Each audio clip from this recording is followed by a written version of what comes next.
मत्ती का 3 अध्याय 13 से लेके 17 तक मैं पढ़ूंगा। मत्ती 3 अध्याय 13 से लेके 17।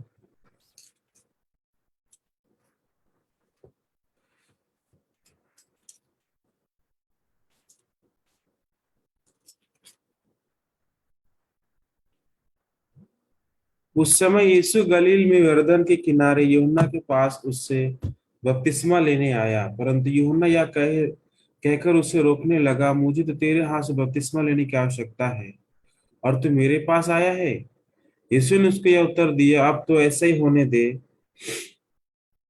क्योंकि हमें इसी रीति से सब धार्मिकता को पूरा करना उचित है। तो उसने उसकी बात मान ली और यीशु बपतिस्मा लेकर तुरंत पानी में से ऊपर आया, और देखो उसके लिए आकाश खुल गया और उसने परमेश्वर की आत्मा को कबूतर के समान उतरते और अपने ऊपर आते देखा। और देखो, ये आकाशवाणी हुई, ये मेरा प्रिय पुत्र जिससे मैं अत्यंत प्रसन्न हूँ। इस दुनिया में लोग जो है कई प्रकार के विचारों के साथ जीते हैं।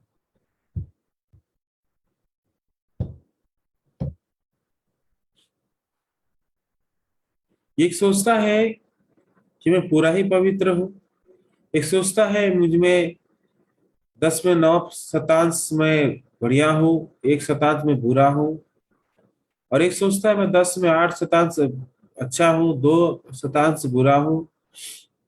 कोई सोचता है 5 भाग में अच्छा हूँ, 5 भाग बुरा हूँ। कोई सोचता है 8 में खराब हूँ, 2 में बुरा हूँ, और एक सोचता है मैं पूरा ही बुरा हूँ।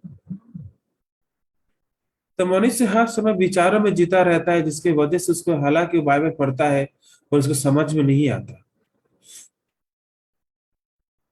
असलियत में दुनिया में देखा जाए तो 2 ही तरह के मन है। अगर आप सोच लीजिए, एक बोतल पानी में एक बोतल पानी में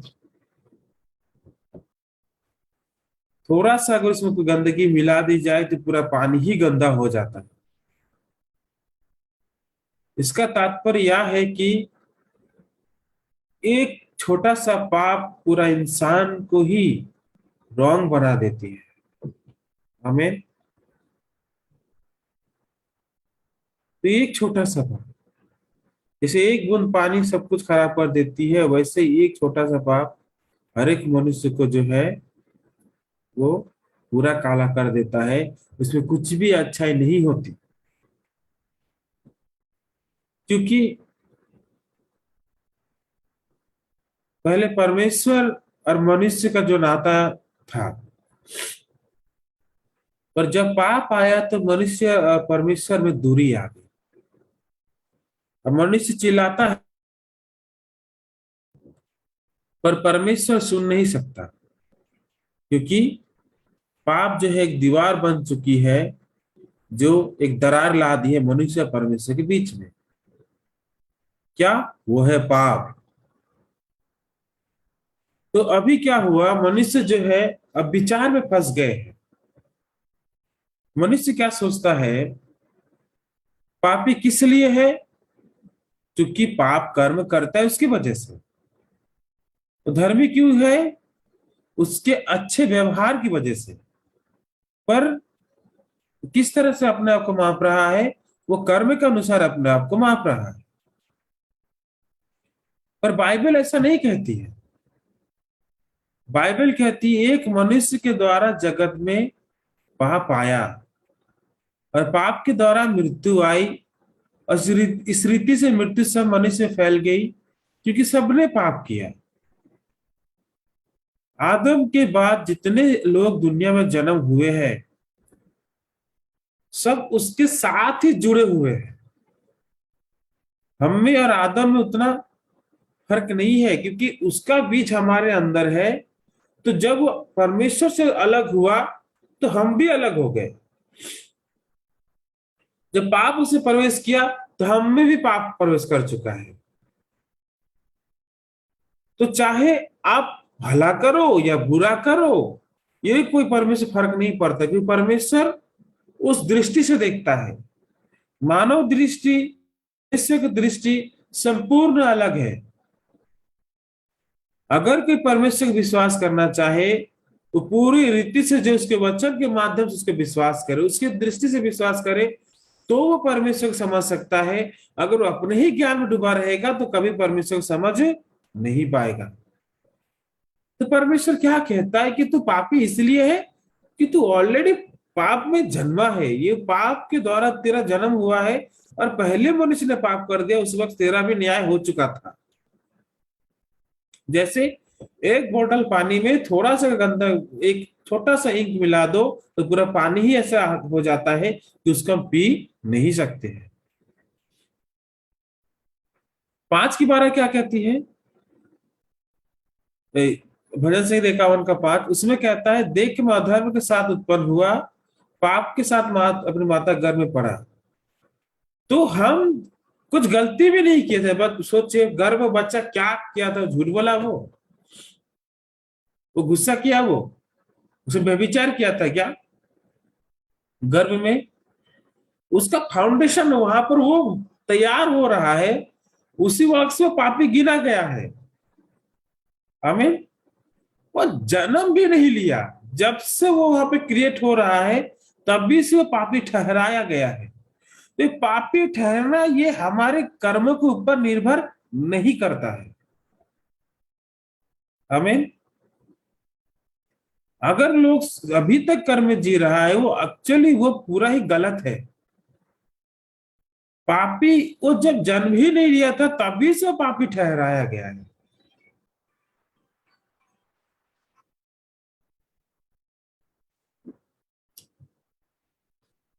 थोड़ा सा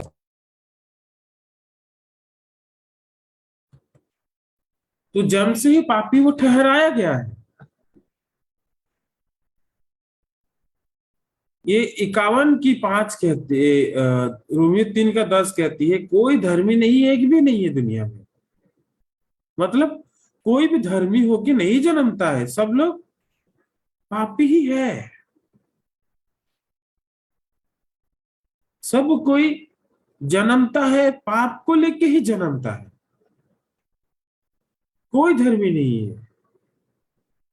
इस चीज को जानना चाहिए कि अगर कोई मनुष्य सोचे कि वो अपने आप से धर्मी बन सकता है तो रॉन्ग है, क्योंकि वो जन्म से ही अधर्मी गिना गया है। इसका मतलब ही यही है। नेक्स्ट में क्या कहती है? नेक्स्ट बाइबल कह रही है कि रोम 3 कहती है, इसलिए कि सबने पाप किया है, परमेश्वर की महिमा से रहित है। सबने पाप किया, आपने भी पाप किया, मैंने भी पाप किया, सबने पाप किया है। वो परमेश्वर की महिमा से रहित, अर्थात स्वर्ग से वो रहित है, वो परमेश्वर का राज्य देख नहीं सकता है।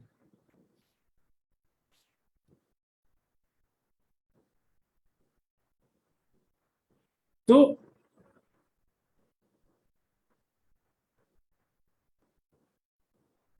हृदय में भी अगर पाप हो, सोच में भी का पाप हो, कर्म में भी पाप हो, तो भी वो पापी कहलाएगा। हृदय में पाप हो, सोच में भी पाप हो, कर्म भला हो, तो भी वो अच्छा आदमी कहला सकता है। हृदय में पाप, सोच भी अच्छा, कर्म भी अच्छा, आप सोचते हो वो अच्छा है, पर है वो पापी ही। हमें कर्म, सोच और हृदय तीनों अगर अच्छे हो, अर्थात तीनों में पाप ना हो, तभी वो धर्मी कहला सकता है।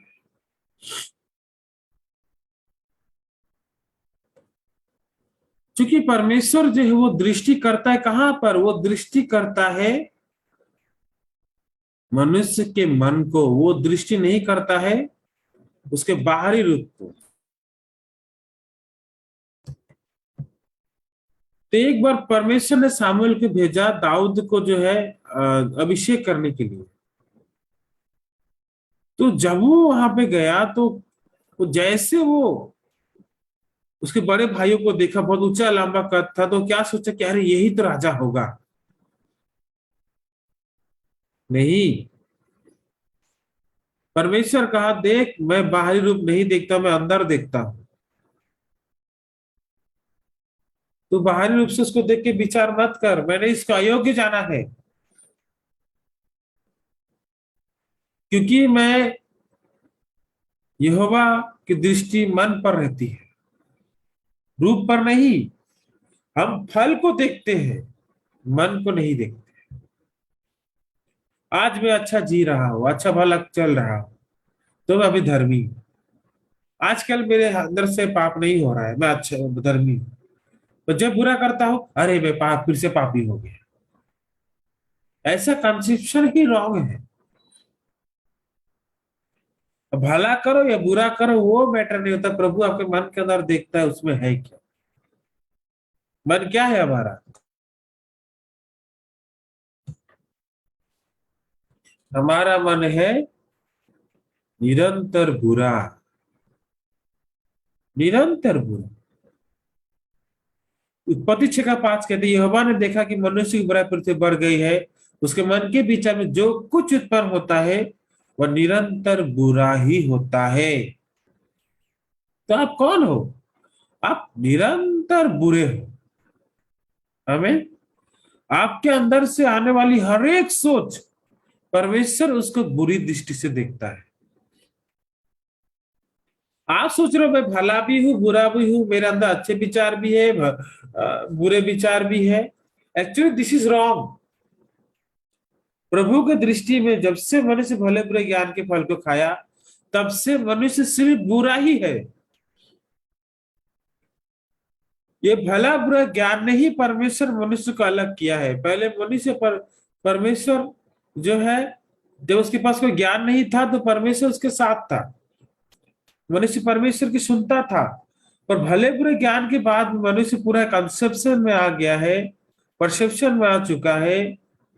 वो उसको अब परमेश्वर की दृष्टि में कुछ नहीं देख रहा है। वो क्या देख रहा है? मुझे क्या भलाई है, क्या बुराई है।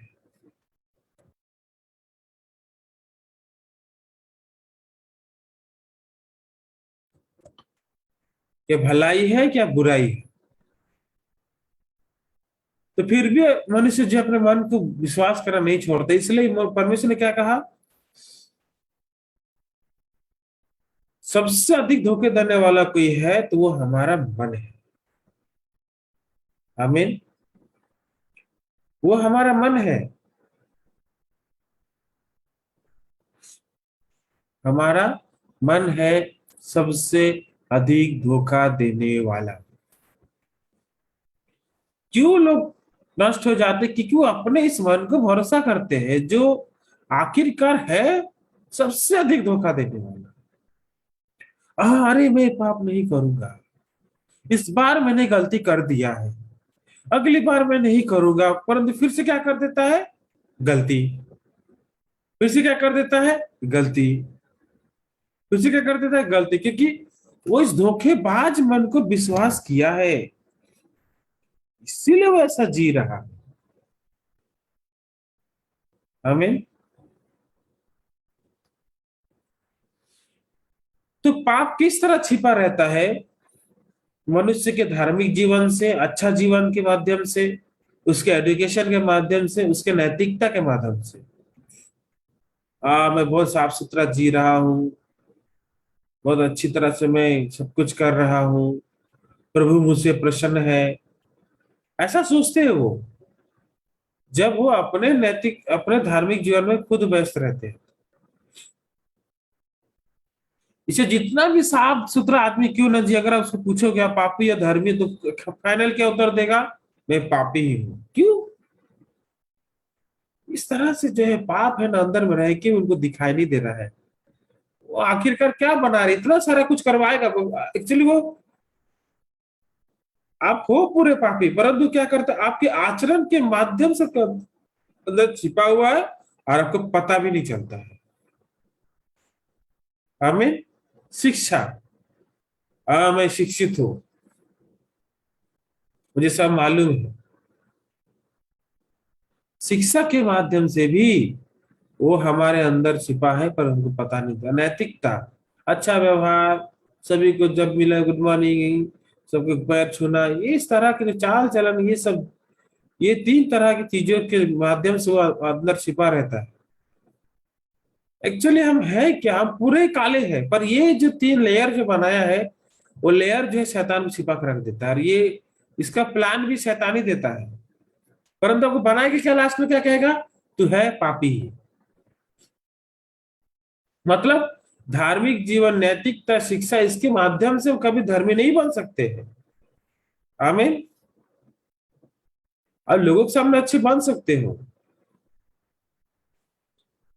तो अगर किसी इंसान पर कॉमन कोल्ड का वायरस पकड़ता है, तो उसके अंदर से बुखार, खांसी, नाक का बहना, सर दर्द होना ये अनिवार्य है। क्योंकि पाप अंदर है, जिसकी वजह झगड़ा, छल, चोरी, परमेश्वर की निंदा, हत्या, ईर्ष्या, व्यभिचार मनुष्य से होगा ही। तो जब आप पाप करो तो आपके अंदर क्या सोचना चाहिए, अरे मेरे अंदर पाप है, इसी वजह से इन सारी चीजें हो रही है। शैतान मेरे अंदर है।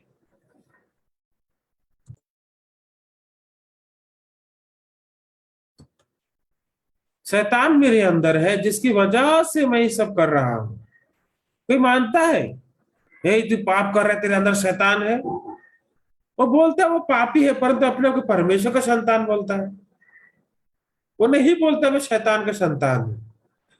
इसलिए तुम्हें शैतान उसकी कंट्रोल कर रहा है, परंतु सोच क्या रहा है, परमेश्वर मुझे कंट्रोल कर रहा है। अगर परमेश्वर कंट्रोल करेगा तो क्या वो झगड़ा करवाएगा, व्यभिचार करवाएगा, परमेश्वर की निंदा करवाएगा? तो ये जो पाप जो अंदर है, उसके लक्षण इस तरह की चीजें बता रही है। मेरे अंदर पाप है, अगर मैं अपने अंदर की सुनूंगा तो मैं निरंतर है जो है चोरी, व्यभिचार, छल, झगड़ा, ईर्ष्या, हत्या, परमेश्वर की निंदा करता हुआ ही फिरता रहूंगा।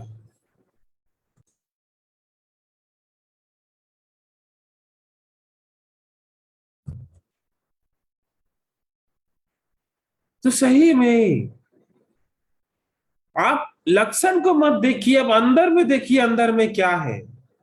आमीन। अंदर में जो है पाप है, उसकी वजह से पाप होता रहता है। अंदर से आने वाली चीजें ही मनुष्य को अशुद्ध करती है, ये बाइबल कहता है। यीशु खुद ही कहा है, अगर आप देखोगे मार्कुस के 7 अध्याय में,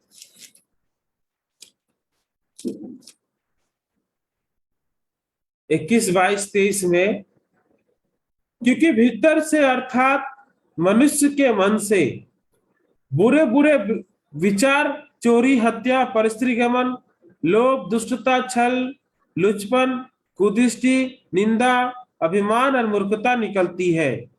ये सब बुरी बातें भीतर ही से निकलती है और मनुष्य को अशुद्ध करती है।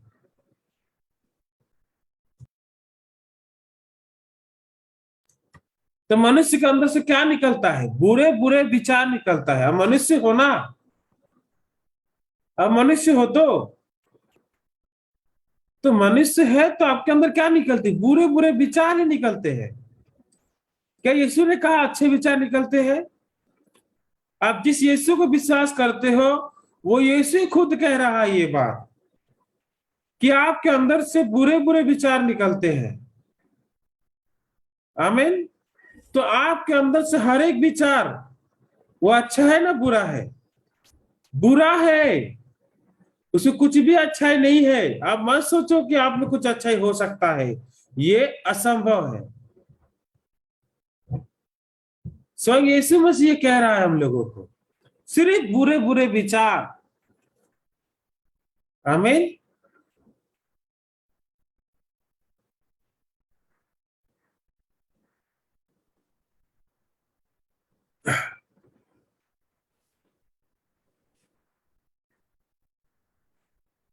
तो यशायाह 55 का 7 का 9 क्या कहती है, जो सोचता है कि वो पाप का जो है वो पश्चाताप करेगा, अच्छाई बुराई ज्ञान, ईमानदार अच्छा जीवन, आपका अच्छा आपको अच्छा करना है, मानव केंद्र बिंदु मैंने कुछ किया, तो अपने कर्मों के माध्यम से जो अच्छा बनना चाहता है, वो सोचता है इस तरह से अगर जीवन जिएगा तो वो शायद पाप का पश्चाताप किया।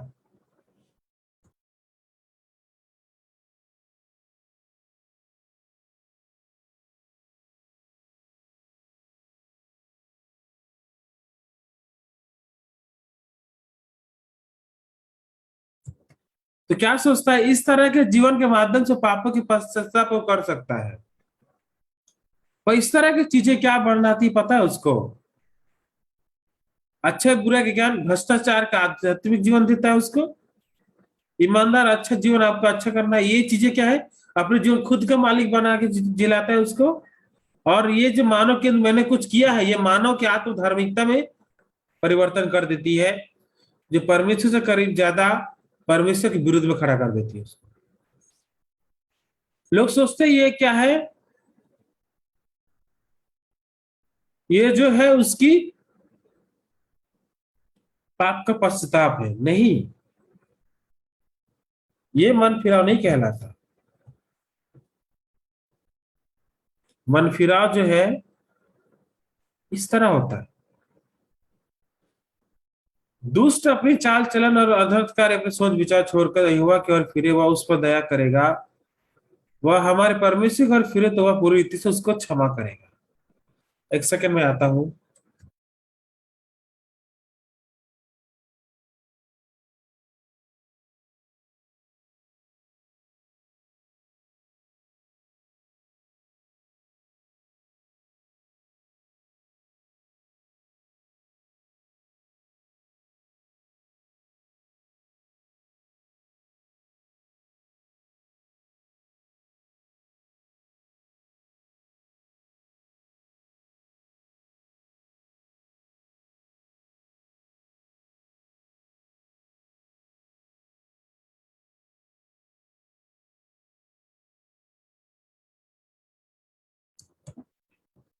तो कौन अपने चाल चलन और सोच विचार को छोड़ सकता है?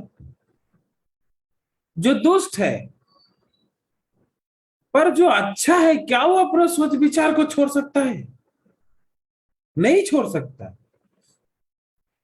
क्यों लोग नहीं फिर सकते परमेश्वर की ओर से? क्योंकि वो दुष्ट नहीं है, वो अच्छे हैं। वो पापी है, पर अच्छे पापी है। समझ में आया? अच्छे पापी है वो लोग। वो कहते हैं हम पापी है, परंतु दुष्ट नहीं है। दुष्ट ही अपना चाल चलन अनंतकारी अपने सोच विचार को छोड़कर यहोवा की ओर फिर सकता है। आमीन। दुष्ट और अनर्थकारी, दुष्ट और अधर्मी।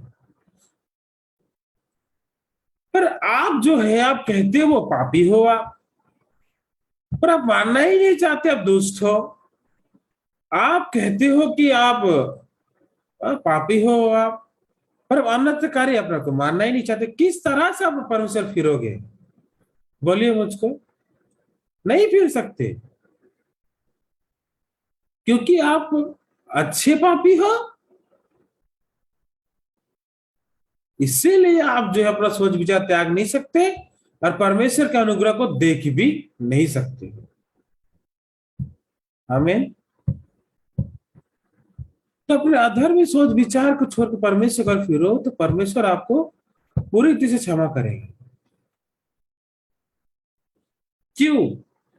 यहोवा यूं कहता है, मेरे विचार और तुम्हारे विचार एक समान नहीं है, तुम्हारी गति मेरी गति एक सी नहीं है।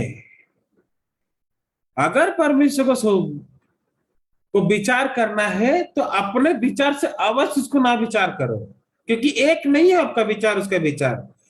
आपका दिमाग पूरा वर्ल्ड में इतना छोटा एक बिंदु मात्र है, पर परमेश्वर का दिमाग जो है ना, एक पत्ता भी गिर रहा है उसको जान लेता है। बताइए आपका कितना हिसाब रखते हो? एक पेड़ का पत्ता गिर रहा है ना, वो भी परमेश्वर काउंट करता है। Most genius, most highest, most में पकड़ा जाता है उसका मोस्ट हो। अगर मोस्ट हाईएस्ट वाइस में वर्द होते आप तब तो यहाँ पे बैठे नहीं रहते। तो हम उनके विचार को हम समझ नहीं सकते, सिर्फ उसको ग्रहण कर सकते हैं। उसकी गति हम जान नहीं सकते, क्योंकि उसकी गति हमारे गति में आकाश पाताल का अंतर है। उसके सोच विचार में हमारे सोच विचार में आकाश पाताल का अंतर है। तो क्या है मन फिराना? अपने सोच विचार को समझकर उसकी गति को, उसको सोच विचार को ग्रहण करना ही हमारा मन फिराव कहलाती है। हमें तो ये है उसका अर्थ। इस व्यक्ति ने क्या किया है? इस व्यक्ति ने पाप किया है। पर ये व्यक्ति जो है क्या किया, वो घर पे बैठा नहीं रहा। वो जब उसको पाप हुआ तो घर बैठ के सॉरी सॉरी प्रभु, सॉरी सॉरी प्रभु, माफ कर दो, माफ कर दो प्रभु, माफ कर दो, ऐसा वो नहीं बोला। वो क्या बोलता है? अरे मैं तो पाप कर दिया, ऑलरेडी मैं अपराधी हूं। अगर मैं कुछ भी करूं भी ना, तो मैं कभी पाप से मुक्ति नहीं पा सकता। अगर कोई मेरे लिए दंड सहता है मेरे पापों के बदले, तो शायद मैं बच सकता हूं, क्योंकि परमेश्वर ने से ठहराया था। लैब व्यवस्था अगर आप 4 की 27 से 31 पढ़ोगे तो कहता कोई साधारण व्यक्ति अगर परमेश्वर की आज्ञा के विरुद्ध कुछ करता है, कुछ करने के माध्यम से अगर वो पापी ठहरता है और उसका ज्ञान उसको मिल जाए, वो जो गलत किया है, जो पाप है, उसका ज्ञान उसको मिल जाए, तो क्या करेगा वो एक निष्कलंक मेमने को लेकर, उसको पता ही नहीं चलेगा पापी नहीं है, तो कैसे बलि का बकरा लेके आ सकता है? नहीं आ सकता। उसको सबसे पहले उसको ये समझ आनी चाहिए। 4 का देखेंगे, 4 का 27 देखेंगे, लय अवस्था में क्या लिखा है? यदि साधारण लोगों में से कोई अज्ञानता से पाप करे, अर्थात कोई ऐसा काम जिसे यहोवा ने मना किया हो करके दोषी हो, जो काम यहोवा से मना किया गया उसी काम करके वो दोषी हो गया, और उसका वह पाप उस पर प्रकट हो जाए, उसे प्रकट होना चाहिए। सिन हैव टू रिवील। अगर पाप प्रकट नहीं होगा तो कुछ फायदा नहीं है। अगर पाप ही प्रकट नहीं होगा तो जितना बलिदान दे कोई वैल्यू नहीं होगा उसका। जो समझ गया अरे मैं तो पापी हूं, तब वो जाके क्या करेगा, और अपना तब तो वह उस पाप के कारण एक निर्दोष बकरी बलिदान के लिए आए। तो एक बकरा को वो ले आएगा कहां पर? मिलाप वाले तंबू का, जैसे बता रहा था, जो मिलाप वाला तंबू अर्थात परमेश्वर से मेल मिलाप करने वाला तंबू है। सुसमाचार भी परमेश्वर से मेल मिलाप करने के लिए दिया गया है। तो ये सुसमाचार के एक अंश को समझाने के लिए ये सब चीजें वो मनुष्य को प्रैक्टिस करवा रहा था। जब तू पाप करेगा निष्कलंक मेमना ले आएगा। जब तू पाप करेगा निष्कलंक एक मेमना ले आएगा, एक बकरी ले आएगा। तो जब उसके सर पे हाथ रखेगा तो पाप जो है उसके ऊपर चली जाएगी। तो मरना था इसको, इसके बदले मरेगा वो। लहू बहाना था इसको, उसके बदले लहू बहाएगा वो। तो इसी की वजह से उसको जो है मारा जाता था, उसका लहू बहाया जाता था। तो जब उसके लहू को बहाया भी गया, उसको मारा भी गया, और उसके अब जो देख रहे हो वेदी के सींग में उसके लहू को लगाया गया है। क्यों? क्योंकि परमेश्वर जो है, अगर यिर्मयाह 17 के 1 देखोगे क्या लिखा है? यहूदा के पाप लोहे की टाकी और हीरे की नोक से लिखा हुआ है, वह उनकी हृदय भी पट्टियां और उनकी वेदी के सींगों पर भी खुदा हुआ है। तो यहूदा का पाप वो लिखा हुआ है, लोहे की टाकी हीरे की नोक से लिखा हुआ है, इनके हृदय भी पट्टियां और उनकी वेदी के सींगों पर भी खुदा हुआ है। आमीन। तो पाप 2 जगह में लिखा है, एक हमारे हृदय के पटिया में और एक है वेदी के सिंह में। तो प्रभु जब विचार करेगा 2 जगह वो देखेगा, एक वेदी के सिंह को जब हमारा पाप रिकॉर्डेड है, और एक हमारे मन को। तो वेदी के सिंह के लहू से और हमारे मन के पाप को धो सकते हैं विश्वास से। आमीन। तो जब परमेश्वर उस आदमी विचार करने जाएगा तो क्या दिखेगा? अरे वेदी के सिंह में लहू लगाया गया है, अर्थात इस मनुष्य का पाप जो है ढका गया है अब, और ये पापी नहीं है क्योंकि इसके विचार हो गया है। तो जो मैं भी वैदिक सिद्ध होगा, अरे मेरे पाप के लिए लहू तो लगाया हुआ है, मैं कैसे पापी हो सकता हूं, मैं पापी नहीं हो सकता। आमीन। मैं पापी नहीं हो सकता क्योंकि मेरा जो पाप वो ढक दिया गया है। तो इस विश्वास से जो है वो आदमी खुशी से घर जा सकता है। होम बलि की वेदी है, ये पीतल की रंग की होती है, और इसमें जो है ये पीतल मतलब ये परमेश्वर का न्याय को दर्शाता है। तो होम बलि के ऊपर मनुष्य का न्याय खत्म किया जाता है। हमें तो लहू क्यों लगाया जाता है, क्योंकि लहू में मनुष्य का प्राण, शरीर का प्राण रहता है। 17:11 कहती है विलय व्यवस्था की, क्योंकि शरीर में लहू का प्राण, प्राण लहू में रहता है, और उनको मैंने तुम लोगों को वेदी पर चढ़ाने को दिया कि तुम्हारे प्राणों के लिए प्रायश्चित किया जाए, क्योंकि प्राण के कारण लहू ही से प्रायश्चित होता है। तो किसी के लिए प्राण दिया गया, प्रभु स्मरण करता है। हाँ, अरूप मुखर्जी के लिए जो है प्राण दिया गया है। तो अरूप मुखर्जी जब भी उस लहू को याद करेगा, कितना धन्यवादित होगा, आज इस निष्कलंक मेमने की वजह से मैं बच गया। परंतु निरंतर होती रहती थी, पर तब परमेश्वर ने ठहराया नहीं, साल में एक बार जो है जुलाई महीने के 10वें दिन को तुम जो है पाप का प्रायश्चित का एक दिन रखना है। उसमें सारे इजरायलियों के बदले हारून क्या करेगा, वो बकरे के सर पे हाथ रखेगा और उसको बलि करेगा अंदर की वेदी में, क्योंकि सबके लिए असंभव था कि प्रत्येक दिन अगर 10-10 पाप करेगा तो 10-10 बकरी लेके आएगा वो। 100 बार अगर पाप करेगा 100-100 बार पाप करेगा, लेके आएगा वो। और दिन में 50,000 से ज्यादा सोच आता है तो बकरी किनते ही आदमी भिखारी बन जाएगा, पाप से कैसे मुक्ति पाएगा, नहीं हो सकता ना। इसलिए वो प्रायश्चित का दिन ठहराया गया जिस दिन सबके लिए वो होगा। एक बछड़े के सर पे हाथ रखकर वो क्या करेगा, उसको सारे इजरायली के बदले वो उसके घर पे सेम प्रोसेस में क्या करेगा, ये चीज करेगा वो सभी इजरायली के बदले। क्यों? हारून जो है वो महायाजक है, सब इजरायलियों में से प्रधान है। पर बाहर के लोग को तो नहीं मालूम ना, क्योंकि मिलाप के तंबू के अंदर हो रहा है। तो एक वेदी के ऊपर लहू छिड़का गया, दूसरा दूसरा और एक वो बकरा लेगा जिसका नाम आधाजल रखा गया है, अर्थात दूर करने हारा वाला बकरा।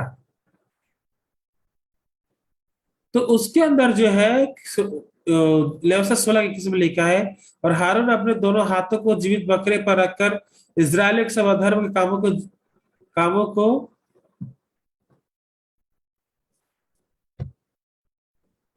सॉरी कामों और उनके सब अपराधों अर्थात उनके सारे पापों का अंगीकार करे, उनको बकरे के सिर पर धरकर उसको किसी मनुष्य के हाथ जो उस काम के लिए तैयार हो जंगल में बेच के छुड़वा दे। तो जब ये बकरा को वो सब इजरायलियों के पापों को उसके ऊपर क्या कर दिया, वो उसके सिर पे धर दिया, मतलब उसको सौंप दिया। तो जब ये बकरा बाहर से जाएगा तो ये लोग भी देखेंगे, अरे ये तो हमारे पापों को उठा के लेके चला गया।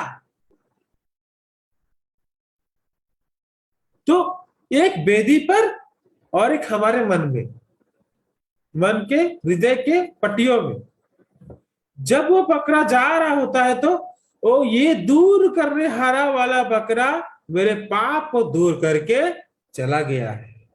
आमीन। इस तरह से पाप से लोगों को मुक्ति मिलती थी। तो आज मैंने मत्ती का 3 का 14 से 17 पढ़ा है। एक दिन जो है यूहन्ना के पास यीशु आया। तो यूहन्ना कौन है? मत्ती का अगर 11 का 11 देखेंगे क्या लिखा है, एक बार देख लेते हैं।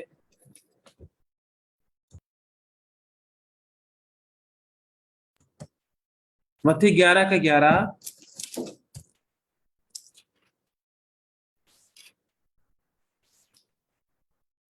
मैं तुमसे सच सच कहता हूं कि जो स्त्रियों से जन्मे हैं उनमें से यूहन्ना बपतिस्मा देने वाला से कोई बड़ा नहीं हुआ, और पर जो स्वर्ग के राज्य में छोटे से छोटा उससे बड़ा है। तो माता के गर्भ से जितना लोग जन्मा है, स्त्रियों के गर्भ से सबसे बड़ा कौन है? वो यूहन्ना बपतिस्मा दाता है। अर्थात ठीक हारून को तरह यीशु को हमारे पापों को सौंपने के लिए एकमात्र मनुष्य को ठहराया गया है। उसका नाम यूहन्ना बपतिस्मा दाता है। आमीन। उसका नाम यूहन्ना बपतिस्मा दाता है। वही है जो हमारे पापों को यीशु के ऊपर सौंप सकता है। तो आपका पाप का दायित्व जो है, आपको विश्वास करना पड़ेगा कि मेरे पाप का बोझ जो है वो यूहन्ना बपतिस्मा दाता के पास है, और वही यीशु के ऊपर मेरे पाप को सौंप सकता है। पर आप उसको विश्वास नहीं करोगे तो आप किस तरह से पापों को सौंप सकते हो? ये परमेश्वर ने ही ठहराया। आप अपने विचार से अपने आप को मत फंसाओ। प्रभु जो कहता है उसका विश्वास करो। क्या मेरा जो प्रधान है, मुझसे बड़ा जो है वो यूहन्ना है, और वही मेरे पाप को यीशु के ऊपर सौंप देने वाला व्यक्ति है। जैसे महायाजक 6,03,550 इस्राएली पुरुषों के बदले था, अर्थात कम से कम 20 लाख लोगों का वो इंचार्ज था, वैसे सारे जगत के मनुष्य का जो प्रतिनिधित्व अगर कोई कर रहा है वो यूहन्ना बपतिस्मा दाता कर रहा था। तो आपका पाप का जो बोझा है वो उसके पास है। वो सब ये पूरा एकदम सबके पाप को बोझा वो उठा के बैठा हुआ था। क्यों? वो मार्ग निकालेगा, वो मार्ग बनाएगा, ऐसे बोला गया है। अर्थात पाप सौंपने का काम जो है वो यीशु को वही करेगा। तभी आपके पाप जो है वो यीशु यूहन्ना के पास है। वही उसी को दायित्व दिया गया है कि वो आपके पाप को सौंप दे, क्योंकि वो आपसे बड़ा है। आपके लिए कौन खड़ा होगा यीशु के पास? वो खड़ा होगा। तो जब यीशु उसके पास आया तो वो घबरा गया। वो, अरे ये महापवित्र आदमी मेरे पास क्या करने है? मुझे उससे बपतिस्मा लेने की आवश्यकता है, पर वो मुझसे बपतिस्मा लेने आया है। तो उससे पूछा, अब तो मैं तो आपके पांव का सूता भी नहीं खोल सकता हूं, आप मेरे पास आए हो। यीशु बोला, अब तो ऐसा ही होने दो, क्योंकि हमें इस रीति से सब धार्मिकता को पूरा करना उचित है। तब उसने उसकी बात मान ली। यूहन्ना तू मुझे बपतिस्मा दे, इसी तरह सब पूर्ण सबको धार्मिकता दे सकते हैं। सबका पाप मुझको सौंप दो, तब मैं सबको धार्मिकता दे सकता हूं। हमें सबका सबको जो है सबके पाप यूहन्ना बपतिस्मा तो मुझे सौंप दे, तब मैं अपना धार्मिकता भी पूरा कर सकता हूं। मैं सबको धार्मिक बना सकता हूं। इसका मतलब यही था, जब तू सबके पाप को मुझको सौंपेगा तब मैं उनको सब धार्मिकता सौंप सकता हूं। क्योंकि यीशु पापी होके नहीं जन्मा था, यीशु धर्मी होके जन्मा था। ठीक उस निर्दोष मेमने की तरह। आमीन। अगर देखा जाए ठीक ये उस मेमने के बराबर ही है, जैसा ये ऊपर दिखाया गया है। ऐसा यह 53 का 6 का कहता है, हम तो सबके सब भेड़ों के समान भटक गए थे, हम में से हर एक ने अपना अपना मार्ग लिया, और यहोवा ने हमारे सभी अधर्म का बोझ उसी पर लाद दिया। तो यीशु मसीह क्या किया? हमारे सारे अधर्म का बोझ को वो ले लिया है। प्रभु ने उस पे लाद दिया। आमीन कहना चाहिए कि ना? आमीन नहीं कहना चाहिए इसमें? आमीन। प्रभु ने यीशु के ऊपर लाद दिया है। आमीन। यशायाह 53 का 6 की प्रक्रिया पूरी हो रही है। जैसे व्यक्ति ने जो है सर पे हाथ रखा तो पाप उस मेमने के ऊपर चला गया, वैसे यीशु के ऊपर जब हाथ रखा गया तो हमारे पाप भी उसको सौंप दिए गए। लाद दिया गया उसके ऊपर।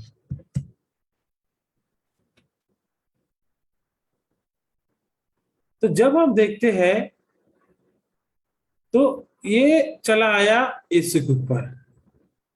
हमें और विस्तार समझाने के लिए, हम सभी का पाप जो है वो यूहन्ना बपतिस्मादाता के पास था। वो उसको सौंपने वाला था, किसको? यीशु को सौंपने वाला था। और यीशु के पास सबकी धार्मिकता थी, उसी के पास था।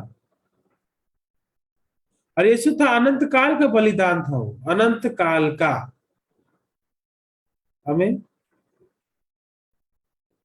तो उसने जो है क्या किया, हमारे सभी के पाप को वो यीशु को सौंप दिया, और उसकी जो धार्मिकता वो हमारे लिए उसके ऊपर ट्रांसफर हो गया। अर्थात यूहन्ना बपतिस्मादाता आपकी जगह खड़ा हुआ है, तो वो अगर यीशु के सर पे हाथ रखा तो आपने भी हाथ रखा। अगर उसको धार्मिकता मिल गया तो आपको भी मिल गया है। हालेलुया। तो आप और पापी नहीं रहे, अब धर्मी हो चुके। क्यों?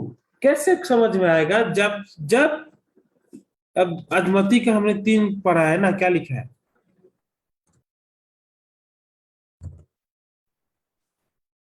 3 का 15 में लिखा है, यीशु ने उसके उत्तर दिया, अब तो ऐसा ही होने दे क्योंकि हम इस सृष्टि सब धार्मिकता पूरा करना उचित है। तब उसने उसकी बात मान ली। तो इसके बाद जैसे यीशु पानी से ऊपर उठ के आया तो क्या हुआ? स्वर्ग खुल गया है, आकाश खुल गया लिखा है। अर्थात स्वर्ग खुल गया, मतलब पहले हम पापी थे जिसकी वजह से स्वर्ग बंद था, पर जब हम यीशु ने पाप को ले लिया तो हमारे लिए भी स्वर्ग खुल गया। आमीन। तो हम किसका धार्मिकता को लेकर परमेश्वर के राज्य में जाएंगे? यीशु की धार्मिकता को। आमीन। तो स्वर्ग जाने का मार्ग कौन है? वो यीशु। इसलिए ने वो कहा, मैं ही मार्ग हूं, मैं ही सत्य हूं, मैं ही जीवन। क्या उसने सच में आपका पाप उठा ले गया है क्या? इस बात को दर्शाती है यूहन्ना 1:29 में पूरा साफ साफ लिखा है, जिस तरह आदाजेल का बकरा, दूर करने हारा का बकरा इसराइलियों के पापों को उठा ले जाता था, वैसे ही यहां पर भी दिखाया गया है यूहन्ना 1:29 में। दूसरे दिन उसने यीशु को अपने ओर आते देखकर कहा, देखो यह परमेश्वर का मेमना है जो जगत का पाप उठा ले जाता है। जब इसराइली सचाजेल के बकरे को देखते थे, उनके पास ही विश्वास आता था, ओ ये बकरा मेरे पापों को उठा के लेके चला गया। दूर करने हारा वाला बकरा मेरे पापों को उठा के लेके चला गया। वैसे ही ये अनंत काल का जो मेमना है, ये परमेश्वर ने भेजा है, उसने हमारे सारे पापों को उठा के लेके चला गया। जगत का पाप, महावीर का पाप, अरूप का पाप, अभिषेक का पाप, काशीनाथ का पाप, और क्या,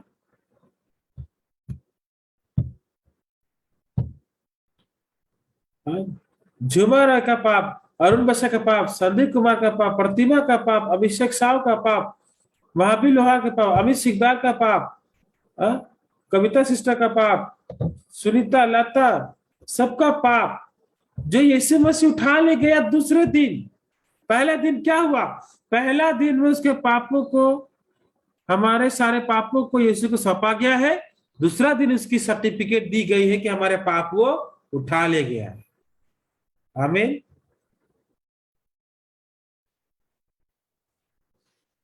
तो यीशु जिस दुनिया में रहता है वो अनंत काल का दुनिया में रहता है, और हम जिस दुनिया में रहते हैं वो समय का दुनिया है। इसमें जो है भूतकाल, वर्तमान काल, भविष्य काल है। पर यीशु के पास अनंत काल का है, क्योंकि वो आदि वही, अंत वही, शुरुआत वही, अंत है। आमीन। इसीलिए क्या कहती है इब्रानी 9:12 में, और बकरों और बछड़ों के लोह के द्वारा नहीं, वह अपने ही लोह के द्वारा एक ही बार पवित्र स्थान प्रवेश किया अनंत काल का छुटकारा प्राप्त किया, तो अनंत काल की दुनिया में रहता है। स्वर्ग जो है वो अनंत काल का है। उस अनंत काल से जो मेमना आया है वो अनंत काल का मेमना है। अगर वो हमारे पाप उठा ले गया तो अनंत काल का पाप उठा ले गया, भूतकाल का भी, वर्तमान काल का भी, भविष्य काल का भी, अनंत काल का। आमीन।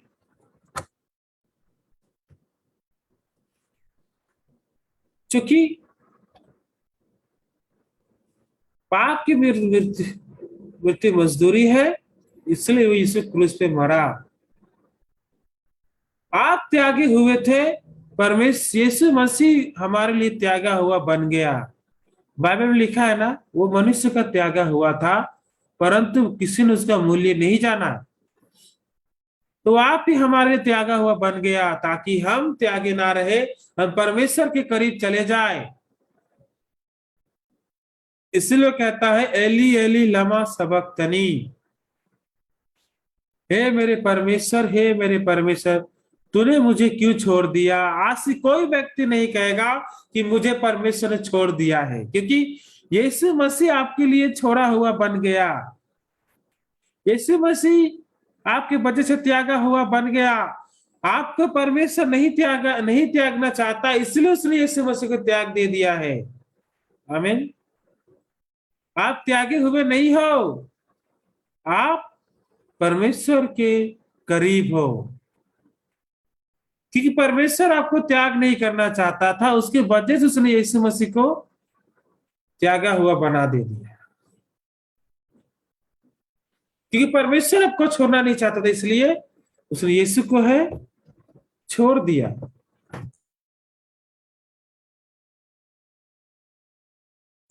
मत्ती के 27 के 46 में यीशु मसीह के लिए, यीशु मसीह आपके लिए सब कुछ किया है। उसने पाप की बदला मृत्यु, लहू बहा के हमारे पापों की प्रायश्चित, चूंकि हम पाप के कारण श्रापित थे, उस श्राप को उठाया, और जो श्रापित है उसको पेड़ पे टंगाया जाता था, उसकी वजह से यीशु क्रूस पे टंगा है। जो क्रूस जो आप देखते हो काठ का, वो क्रूस जो है हमारे श्राप को दर्शाती है। जो हमारे श्राप को, अगर कोई श्रापित होगा तो उसे क्रूस पे लटकाया जाएगा, तो उस श्राप को जो यीशु मसीह उठा के लेके उस काठ पे लटक के खत्म कर दिया। जब आप क्रूस को देखोगे तब क्या याद करना, हाँ मेरे श्राप इसी क्रूस पे खत्म किए गए, इसलिए प्रभु कहा इलोही इलोही लामा सबक्तनी। आमीन। चूंकि रोमियो 6 का 23 कहती है, क्योंकि पाप की मजदूरी तो मृत्यु है, और बिना लहू बहाए पापों की क्षमा नहीं है,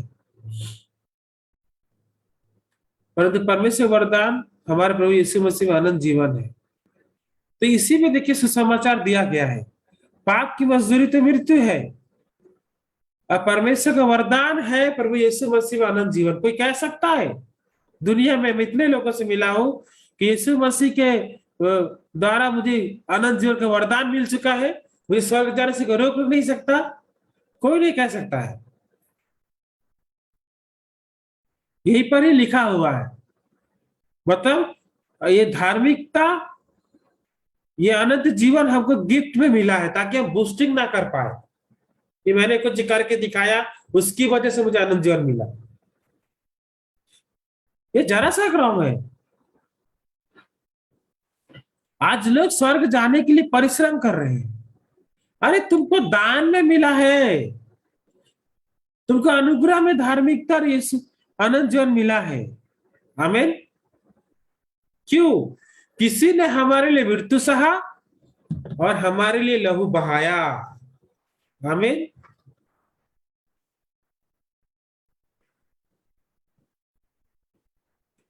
यूहन्ना 19 का 30,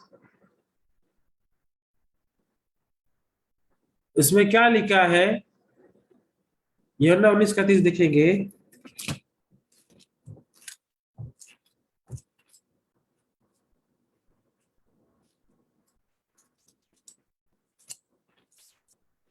जब यीशु ने वह सिरका लिया तो कहा, पूरा हुआ, और सिर झुकाकर प्राण त्याग दिए। पाप की मजदूरी मृत्यु है, और मृत्यु का जो है दाम मैंने चुका दिया है, पूरा हो गया है।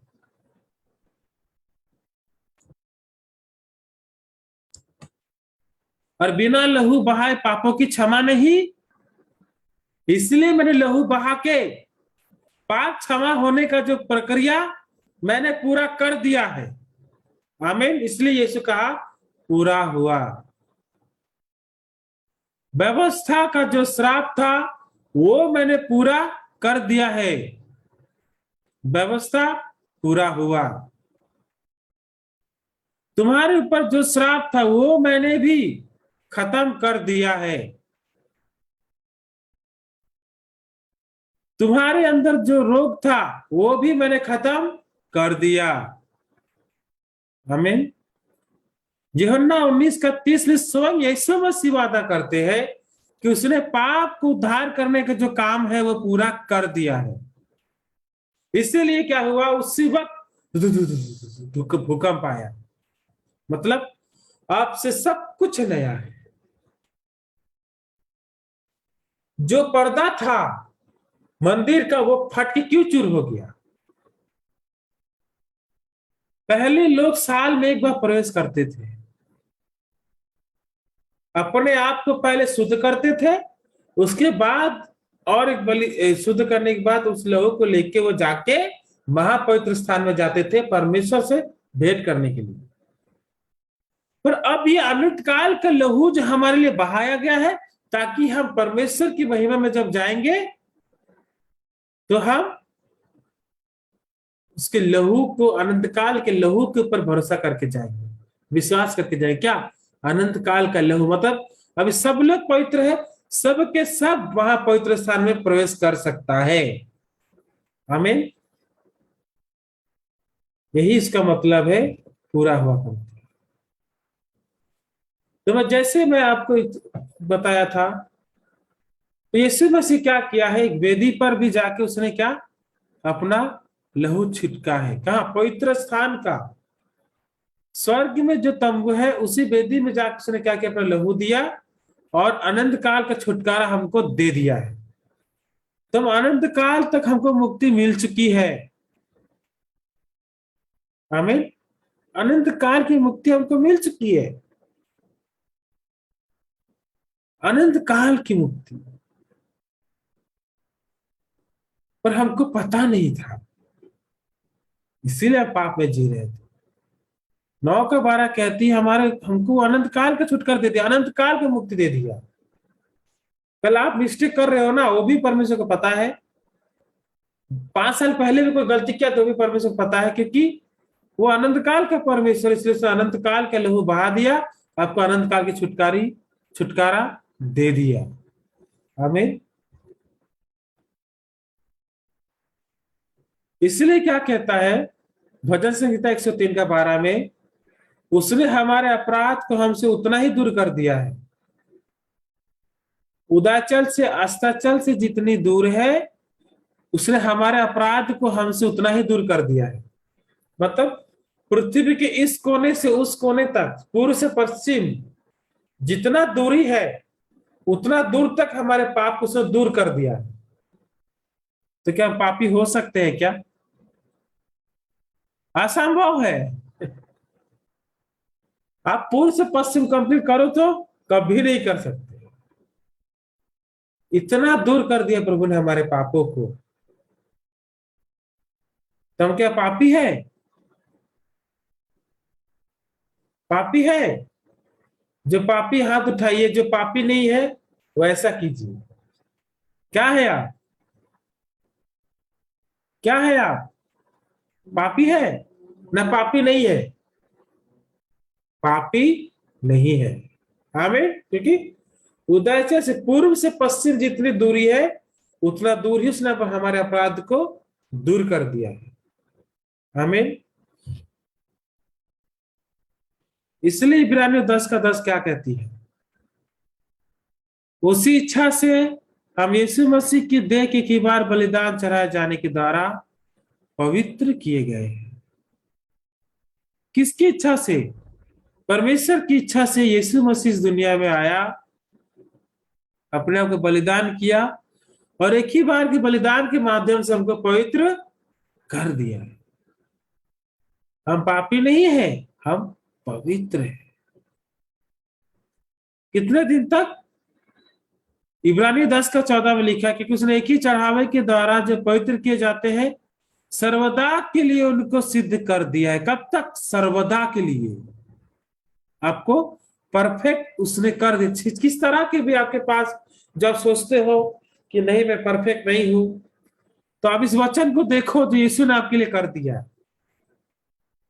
बहुत सारे लोग जो अपने आप को देखते रहते, जिस तरह आदम अपने आप को देखता रहता था और कपड़ा सी रहा था ताकि परमेश्वर के सामने खड़ा हो जाए, नहीं हो सकते। तब प्रभु ने क्या किया? उसको सर्वदा ठहरने वाला चमड़ा का वस्त्र पहना दिया। जब तक वो जिएगा चमड़े को ही देखते रहेगा। हाँ, हालांकि मेरे अंदर से आवाज आती है मैं नंगा हूं, परंतु मैं नंगा नहीं हूं। आमीन। तो हालांकि आपकी जो कमजोरियां है, जो दुर्बलताएं है, उसको देख के लगता है सिद्ध नहीं हो, पर यीशु मसीह ने मुझे सिद्ध कर दिया है। आमीन। कि यीशु के क्रूस के सामने आप छोटे से गलत आपकी जो गलती आपके उसको खड़ा कर सकते हो? कदापि नहीं कर सकते। तब तो मूर्खता कहलाएगी। प्रभु ने आपको सिद्ध कर दिया है। हमें तो इब्रानियों 10:15, 16, 17 पढ़ेंगे। क्या लिखा है? और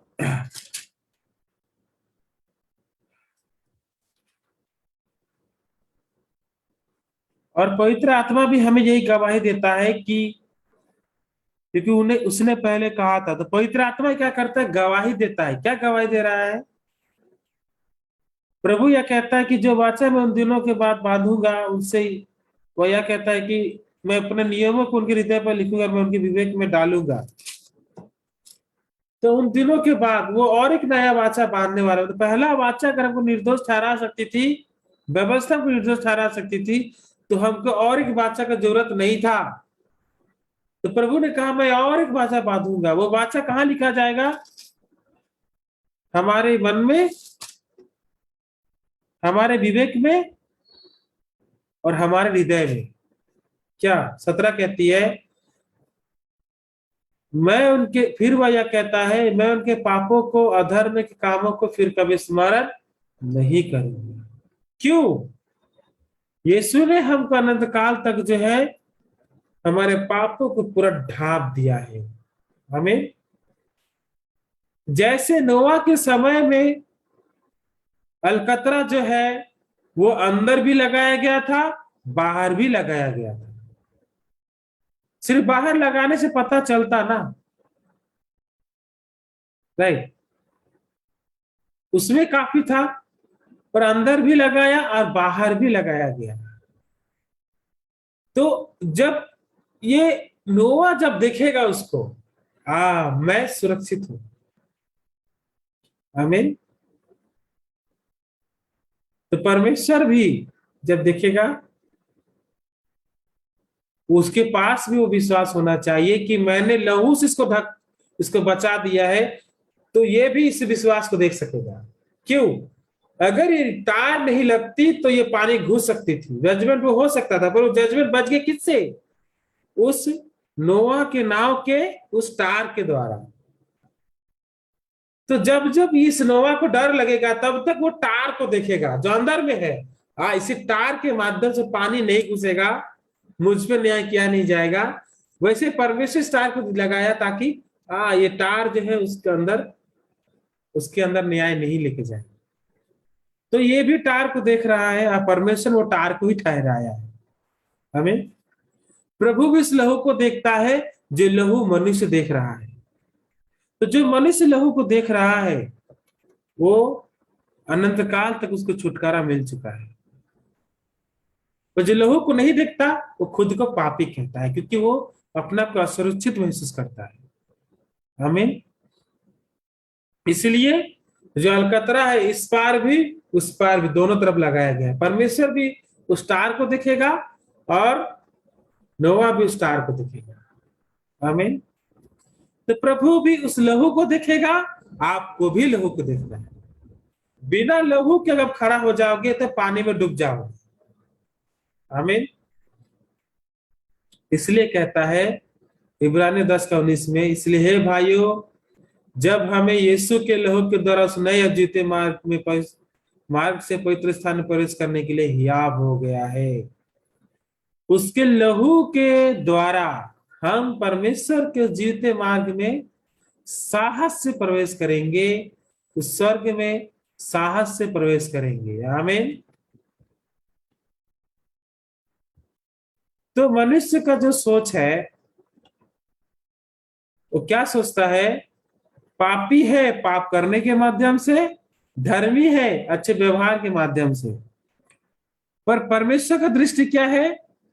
पापी है अविश्वास की वजह से, धर्मी है विश्वास की वजह से। आमीन। कौन विश्वासी है?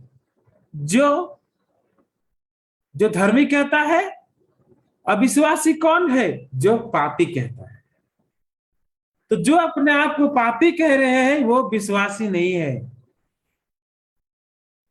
आमीन। अविश्वासी ने चर्च बनाया, आप जाओगे? मैं तो कदापि नहीं जाऊंगा, आई एम सॉरी। पापी कहने वाला कोई विश्वासी हो ही नहीं सकता, वो अशुद्ध है, हम उसको छू ही नहीं सकते। जो खुद को धर्मी कहता है परमेश्वर की दृष्टि से वचन को देख के, वही विश्वासी है और वही चर्च सच्चा है। आमीन। आप किस कलीसिया से संबंध रखते हो? क्या विश्वासियों का या विश्वासियों का? मैंने अपने मन को निश्चय किया, चाहे जो कुछ भी हो जाए मैं विश्वास के साथ जीऊंगा। जो परमेश्वर ने मुझे विश्वास धर्मी ठहराया वही परमेश्वर मुझे और क्यों कुछ नहीं देगा, वो सब कुछ देगा मुझको। आमीन। तो मैं आशा करता हूं कि आप मानव दृष्टि से नहीं परंतु परमेश्वर की दृष्टि में जिए। अब विश्वासी कौन, पापी कौन है? जो अविश्वास करता है। धर्मी कौन है? जो विश्वास करता है। और पापियों के साथ संगति मत रखो, ना पापियों के मंडली में जाओ। अब विश्वासी के साथ संपर्क रखो, विश्वासी के साथ आप, हाँ, विश्वासी के साथ आप सहभागिता में रहो। अब विश्वासी के साथ कलीसिया में रहो। आमीन। अविश्वास से विश्वास का कोई नाता नहीं है, जैसे व्यवस्था का विश्वास से नाता नहीं है। पापी और धर्मी ये अलग होते हैं, इनको कभी एक नहीं किया जा सकता। आमीन। फिर भी अगर आप इस तरह जियोगे तो प्रभु को क्या जवाब दोगे? ये सोच लो। हाँ प्रभु, मैंने आपको विश्वास किया है, तो क्यों तो पापी के साथ संगति रखता है? हाँ प्रभु, मेरे बचपन का चर्च था ना। नहीं, तू नया है, तू नए सिरे से जन्म पाया है। अब तेरे साथ अविश्वासी के साथ नाता मत रखना, क्योंकि वो तुझे कर्म में जिला रहा है, विश्वास नहीं सिखा रहा। तो तब से मैं निश्चय कर लिया, नहीं प्रभु, अब से मैं अविश्वासी के साथ नाता तोड़ दूंगा, मैं विश्वासी के साथ नाता जोड़ूंगा और मैं विश्वास के द्वारा जीऊंगा। आमीन। आज इतना ही। Thank you. तो आप अपने आप को जो है प्रभु में ढूंढ को पाइए, मानव दृष्टि में मत जिए।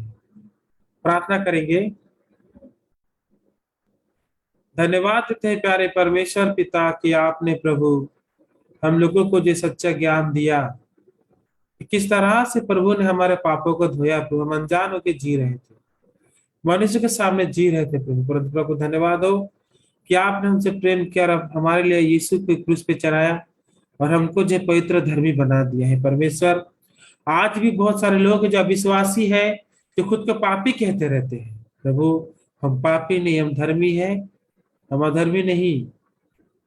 हम धर्मी है प्रभु, हम पापी नहीं, पवित्र है प्रभु आपके लहू के द्वारा। और ये परमेश्वर का वचन कहता है, क्योंकि वो आदि वचन था, वचन परमेश्वर था, वचन ही परमेश्वर था।